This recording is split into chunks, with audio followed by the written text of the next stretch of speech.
Ассалаумағалейкум қазақ елі, шоу хабар. Бүгін 22 тамыздан бері қайта полиция қоймай жатыр, тиісіп қайта звондап, неменен алдында келіңіз постқа, болмайды сізге деп телефонын айтсайшы десең, жоқ болмайды келді. Кейін ертесіне участковый келіп, есікті тақылдатып жұлып, телефонмен айтсайшы, не айтайын деп айтсайшы, мынау видеосвязьмен айтайын, жоқ, кешке не қылып. Кейін жаңағы видеосвязьмен кешке звондайды деп, кешке қарай звондады.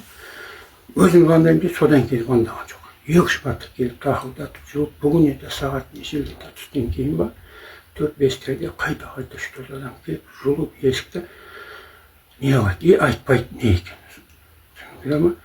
Енді мына жердегі кейін кетерде анау наружный наблюдение бар. Наружный наблюдениені жаңағы немесін кескеткен болу керек. Квартираның үстіне бүйтіп қарап тұрды, кім екен. Свет алдында өшірді, кейін кесіп кетті. Сонымен жоқ. Үйдің бәрін қоршап алған, алдынан полициялар тұр, сөйтіп әкетпекші болу керек. Сол мен айтам, менің пікірім бойынша Тоқаев айтқан болу керек, давайте кончайте его нахуй. Или қамаңдар нахуй. Кейін ана пост шығарудың ғой, прошу винить в случае моей смерти или сына, прошу винить Тоқаева, УЗБ, КМБ деп жазбен ғой, соның ішінде жаңағы Буданов дейтін КМБ, ФСБ агенті бар, өзінше блогер бар. Сол жазып жатыр, вас только могут похитить психушку деп. Ол енді ФСБ адам ғой, КМБ. И сөйтіп боттарын бәрі надо его психушку, ненормальный бетінде. Сондай да вариант бар.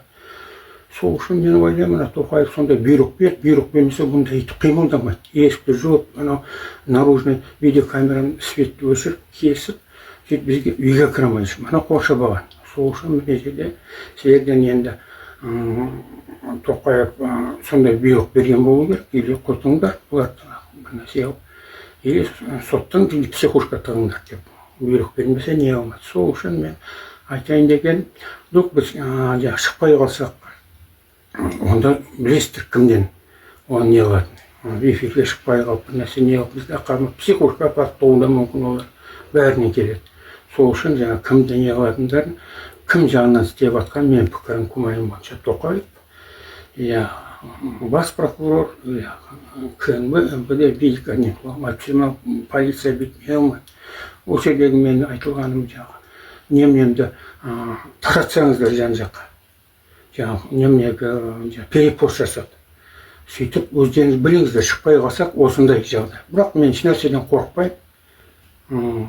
Алла тағаланың алдында тазамын, халық алдында тазамын, халық үшін бөлуге дайынмын, мен айтқандай. Сол үшін единственное мен не қылатын, разоблачать етуге бұларды. Түсіндіңіздер ме? Он жерден не алса да, Тоқаев бұйрық берді, однозначно. Перепост жасайтын жасасаңдар болады. Барлығы білсін, өздері не қылсын. Осы айтылған өшеде пікірім, күмәнім, көзқарасым, өздерінің көзқарастарын қабылдап, перепост жасаңдар болады. Жақсы рахмет.